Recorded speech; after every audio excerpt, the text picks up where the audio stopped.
G'day everyone, today in this episode we're going to take a step back in time to the early 1980s to the bustling regional city of Ballarat, Victoria.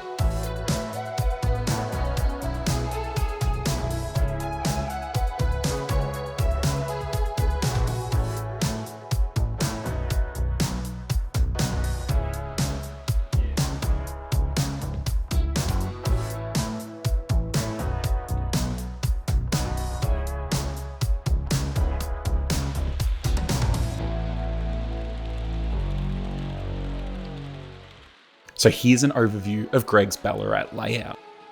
The Ballarat layout is modelled in HO scale and captures the essence of the Victorian railways and the regional city during this period from 1982 to early 1984. Marking the transition era between Victorian Railways, VicRail and later V-Line. Situated around the walls with an entry facilitated by a duck under, the layout spans 6100mm by 3100mm.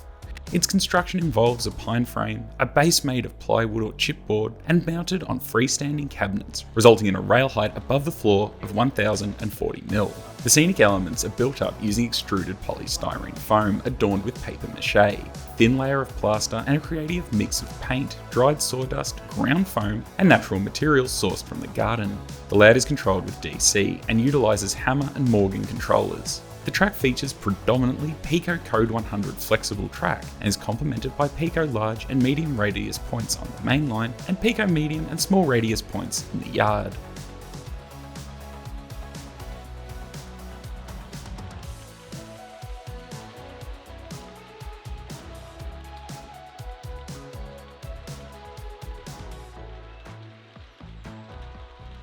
The corner radii are set at a minimum of 24 inches for the inner main line and 18 inches in the workshop and yards.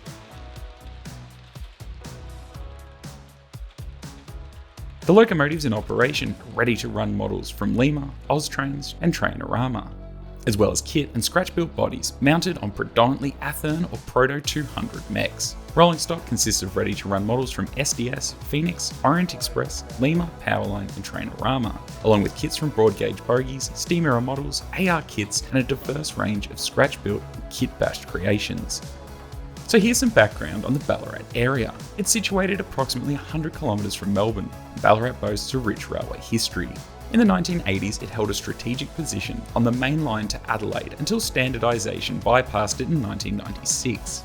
During this period, Ballarat was a bustling hub with frequent commuter trains to Melbourne and regional services connecting to Maryborough, Mildura, Skipton and other destinations. The region housed various industries, including locomotive service facilities at Ballarat East and works at Ballarat North, wheat silos and a large goods shed, and of course the impressive station. Other notable features include the stockyards and wheat loading facilities at Sebastopol, fuel sidings at Eureka, and more. Most of these buildings and facilities can still be seen in 2023, but most are no longer used or serviced by rail. Ballarat in the 1980s witnessed a hive of activity, characterised by the presence of interstate freight trains thundering through the town day and night. Local freight trains engaged in shunting operations between different facilities.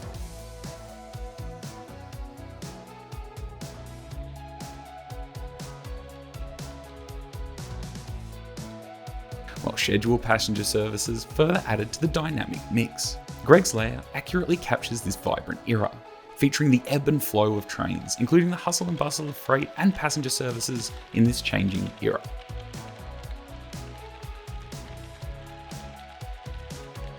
In creating his layout, Greg skillfully employed a bit of modeller's license and selective compression to accommodate the diverse elements of Ballarat's railway scene. Despite these adaptations, the layout authentically captures the essence and atmosphere of Ballarat, paying homage to the lively and dynamic railway history of the region.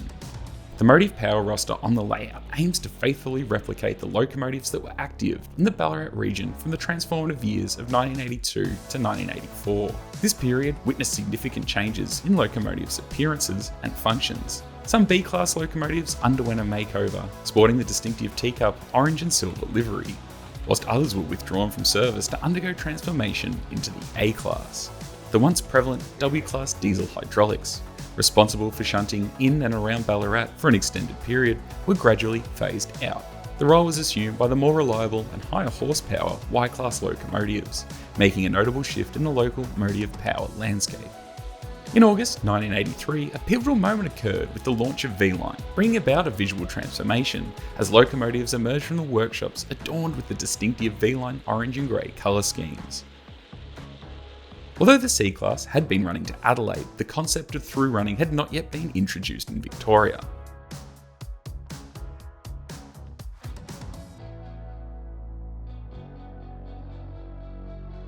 In a noteworthy development, Alco locomotive 942 was dispatched to Victoria for trials and crew training in August. By the end of the year, the first stages of Centralised Traffic Control, CTC, west of Ararat had been commissioned. This milestone ushered in longer journeys for the jet trains and facilitated through runnings of 930 class locomotives, initially as second units to X-class locos on the overland service.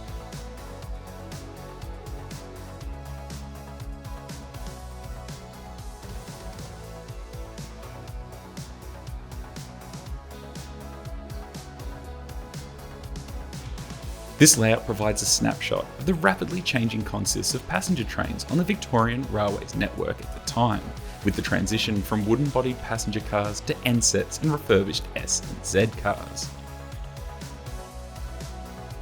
The buildings on Greg's layout offer a captivating glimpse into the essence of Ballarat during the early 80s. Notable inclusions are the majestic Ballarat station, complete with its adjacent goods shed and yard, the Garden City flour mill, signal boxes, the Ballarat East locomotive servicing facility and turntable, and the Ballarat North Works for carriage maintenance and repair, contributing to the rich tapestry of the layout.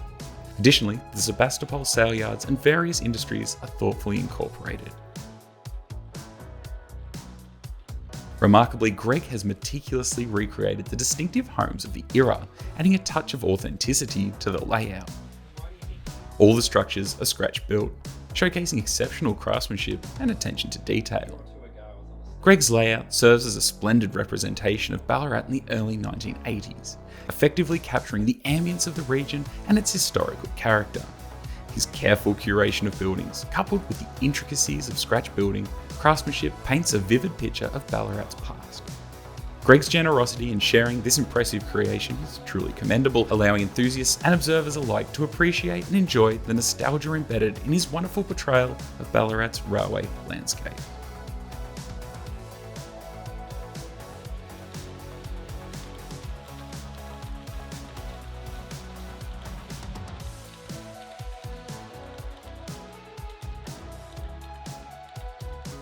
If you'd like to keep up to date with what's happening on his layout, Greg does have a website, vrballarat.blogspot.com, which I'll of course have linked in the description below.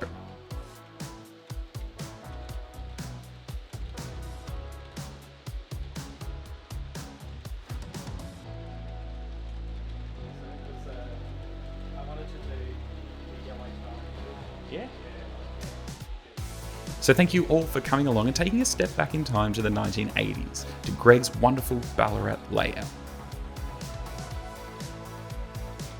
And of course, don't forget to be subscribed so you can keep up to date with more videos just like this coming in the future. Anyway, thank you all so much for watching, and I'll see you soon. Hooroo!